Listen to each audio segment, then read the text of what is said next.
नुसती चिंच जरी म्हटलं ना तर लगेच तोंडाला पाणी सुटतं, परंतु हे सीझनल फळ असल्यामुळे वर्षातून एकाच वेळी येतं आणि चिंच साठवून ठेवण्याचं म्हटलं की लगेच या 3 ते 4 महिन्यातच चिंचेला अळी लागते, कील लागते आणि जाळीसुद्धा लागते, म्हणून वर्षभर साठवतासुद्धा येत नाही. परंतु आज मी तुम्हाला एक योग्य पद्धत सांगणार आहे, ज्यामुळे चिंच वर्षभर काय तर 2 ते 3 वर्षभर आरामात टिकेल, अजिबात खराब होणार नाही, जाळी येणार नाही आणि कीडसुद्धा लागणार नाही. तर चला मग चिंच साठवून ठेवण्याची योग्य पद्धत कोणती आहे ते बघूया. व्हिडिओ शेवटपर्यंत बघा, म्हणजे तुम्हाला कळेलच की चिंच आपण कशी साठवून ठेवायची आणि त्यापासून कोणकोणत्या रेसिपीज बनवायच्या. चिंच साठवून ठेवण्यासाठी आपल्याला लागणार आहे चिंच. तर इथे मी मळ्यातूनच झाडाच्या चिंचा बऱ्याचशा तोडून आणलेल्या आहेत. एक मोठं डालकंभर एवढ्या चिंचा तोडून आणल्या आहेत. तुम्ही मार्केटमधून घेऊन आलेत तरीसुद्धा चालतील. आता ह्या चिंचा आपण स्टोअर कशा करायच्या ते बघूया. तर सगळ्यात आधी चिंच घ्यायची आहे आणि क्रश करून त्यावर जे टरपले आहे, साल आहे, ती पूर्ण काढून घ्यायची आहे. तर इथे मी सगळ्या चिंचेच्या वरच्या ज्या टरपल्या आहेत, साली आहेत, त्या पूर्ण काढून घेते आहे आणि त्यानंतर जे दोऱ्या आहेत त्या दोऱ्यासुद्धा काढून घ्यायच्या आहेत. कारण बऱ्याच वेळी चिंचेला जाळी येते ना, तर या टरपल्यामुळे आणि ज्या दोऱ्या आहेत त्यामुळे चिंचेला जाळी येते. त्यामुळे अगदी स्वच्छ ही चिंच करून घ्यायची आहे. चिंचेमध्ये भरपूर प्रमाणात फायबर आणि टार्टारिक ॲसिड असते, ज्यामुळे पचनक्रिया ही सुरळीत ठेवण्यास मदत होते आणि हृदयविकाराचा ज्यांना धोका होत असेल किंवा धोका असेल त्यांनी तर चिंच नक्कीच खायला हवे. चिंचेचे पेय प्यायला हवे, ज्यामुळे हृदयविकाराचा धोका कमी होतो. आणि चिंचेमध्ये भरपूर प्रमाणात व्हिटॅमिन सी असते, ज्यामुळे आपली जी रोगप्रतिकारशक्ती आहे ती वाढण्यास मदत होते. तर सेम या पद्धतीने आपण चिंचेचे वरचे टरफले आणि ज्या दोऱ्या आहेत त्या इथे पूर्ण काढून घेतलेल्या आहेत. या पद्धतीने सगळी चिंच आपण स्वच्छ करून घ्यायची आहे. अजिबात दोरी दिसायला नको किंवा टरफले सुद्धा असायला नको. आणि चिंच निवडताना ही थोडीफार सुद्धा अशी गारसलेली किंवा ओली नसावी. जर गारसलेली असेल तर मात्र चिंच वर्षभर टिकणार नाही. त्यामुळे ही अशी लाल बुंद पूर्ण पिकलेलीच चिंच घ्यायची आहे. तर या पद्धतीने आपण चिंच जी आहे स्वच्छ करून घेतली आहे.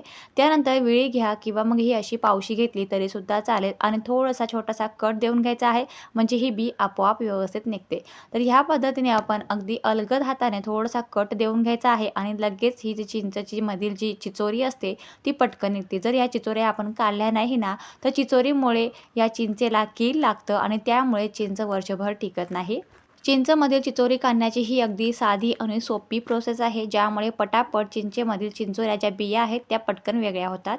तर ह्या पद्धतीने मी सगळ्या चिंचेमधील ज्या चिंचोऱ्या आहेत, बिया आहेत त्या वेगळ्या करून घेतल्या आहेत.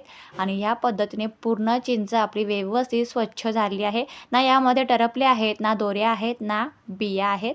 चिंचेमधील ज्या बिया आहेत त्या बियांचं काय करायचं आहे ते सुद्धा मी तुम्हाला सांगणार आहे. तर सगळ्यात आधी आपण हे स्वच्छ झालेली चिंच जी आहे ना त्यामध्ये एक मोठा चमचाभर मीठ घालायचं आहे. मीठ हे प्रिझर्वेटिव्हचं काम करतं, त्यामुळे मीठ तुम्ही नक्की टाका. जाड मीठ असेल थोडंसं बारीक करून घ्या आणि नसेल जाड मीठ तर मात्र बारीक मीठ टाकलं तरीसुद्धा चालेल. आता पूर्ण मीठ आपण या चिंचेमध्ये व्यवस्थित मिक्स करून द्यायचं आहे. पूर्ण व्यवस्थित मिक्स झालं ना की मस्त असं प्रिझर्वेटिव्हचं काम मीठ करतं आणि त्यामुळे चिंच वर्षभर काय तर 2 ते 3 वर्षभर आरामात टिकते. तुम्हाला सुद्धा चिंच खायला आवडत असेल, वेगवेगळ्या रेसिपीज ट्राय करायला आवडत असतील, जर तुमच्याकडे सांबार परत परत होत असेल, वेगवेगळ्या चिंचेच्या आंबट गोड रेसिपीज आवडत असतील, तर मात्र तुम्ही चिंच नक्कीच वर्षभर साठवून ठेवा. तर इथे मी भरपूर चिंच घेतली होती, परंतु त्यामधील काही चिंच खराब झाली, त्यामधील घाण आपण बरीचशी काढून टाकली, त्यामुळे अगदी या चिंचेची क्वांटिटी कमी झाली आहे. त्यामुळे चिंच घेताना बरीचशी घ्या, ज्यामुळे चिंच ही वर्षभर टिकेल आणि आपण नवनवीन रेसिपीचा आनंद घेऊ शकतो. जर तुम्हाला चिंचेच्या अजून नवनवीन रेसिपीज बघायच्या असतील, बनवायच्या असतील, तर लिंक डिस्क्रिप्शन बॉक्समध्ये मी टाकून दिली आहे. तुम्ही नक्की चेक करा आणि रेसिपीज ट्राय करा. चिंचेमध्ये मीठ व्यवस्थित मिक्स झालं की थोडं थोडं मिश्रण घ्यायचं आहे आणि ह्या पद्धतीने प्रेस देत देत लाडू जसा आपण वळवतो ना, सेम त्या पद्धतीने लाडू तयार करून घ्यायचे आहेत. ह्या पद्धतीने चिंचेला मीठ लावून अशा पद्धतीने लाडू तयार करून बरणीमध्ये स्टोअर करून ठेवले ना तर 2 ते 3 वर्षभर चिंच आरामात टिकते. जेव्हाही आपल्याला चिंचेची एखादी रेसिपी बनवायची असेल, आंबट गोड असो किंवा मग चिंचेची स्पेशली रेसिपी असो, रेसिपी बनवण्याआधी आदल्या दिवशी जरी तुम्ही थंड पाण्यामध्ये ही चिंच भिजवत ठेवली तरीसुद्धा चालेल किंवा मग 10-15 मिनटं अगोदर गरम पाण्यामध्ये ही चिंच आपल्याला जेवढी लागेल तेवढी पाण्यामध्ये भिजवत ठेवायची आहे. त्यानंतर मॅश करून या चिंचेचा पल्प आरामात तयार होतो. तर ह्या पद्धतीने सगळे लाडू मी तयार करून घेतलेले आहेत. जेव्हाही आपण चिंचेची आंबट गोड रेसिपी बनवू ना तेव्हा तुम्ही पल्प तयार करू शकता किंवा मग ह्या पद्धतीने डायरेक्टली चिंच तोडून कोळसारखं जरी आपण रेसिपीमध्ये टाकले ना तरी आंबटपणा छान त्या रेसिपीला येतो. तर ह्या पद्धतीने सगळे लाडू आपण तयार करून घेतले आहेत. आता जे चिंचेमधील ज्या बिया आहेत, चिंचोऱ्या आहेत, त्यांचं काय करायचं आहे की त्या बिया घ्यायच्या आहेत, तव्यावरती छान खरपूस अशा भाजून घ्यायच्या आहेत. त्यामध्ये थोडंसं मीठ टाकायचं आहे, थोडेसे पाण्याचे शिंतोडे टाकायचे आहेत आणि लगेच आपल्या भाजलेल्या चिंचोऱ्या तयार होतात. चिंचोऱ्या गार झाल्या की हवा बंद डब्यामध्ये आपण भरून ठेवू शकतो. अजिबात तेल लागत नाही, कारण आपण ह्या चिंचोऱ्या भाजून घेतलेल्या आहे आणि मीठसुद्धा लावून घेतलं आहे. तर इथे आपण चिंचेला मीठ लावून छान प्रकारे लाडू तयार करून घेतले आहेत ना, ते लाडू आपण एखादा हवा बंद डब्यामध्ये किंवा मग बरणीमध्ये स्टोअर करून ठेवू शकतो, जेणेकरून बाहेरील जी हवा आहे ती आतमध्ये जाणार नाही. चिंचेला मीठ लावलं असल्यामुळे पाणी सुटतं, त्यामुळे बाहेरची हवा आतमध्ये जाणार नाही. अशा पद्धतीने बरणी अगदी टाईटली क्लोज करून आपण स्टोअर करून ठेवू शकतो. तर आत्ता बनवलेला चिंचेचा लाडू आणि मागच्या वर्षी स्टोअर करून ठेवला चिंचेचा लाडू थोडासा फरक रंगाचा आलेला आहे, परंतु चिंच अजिबात खराब झालेली नाही आणि चवीमध्ये सुद्धा फरक पडलेला नाही.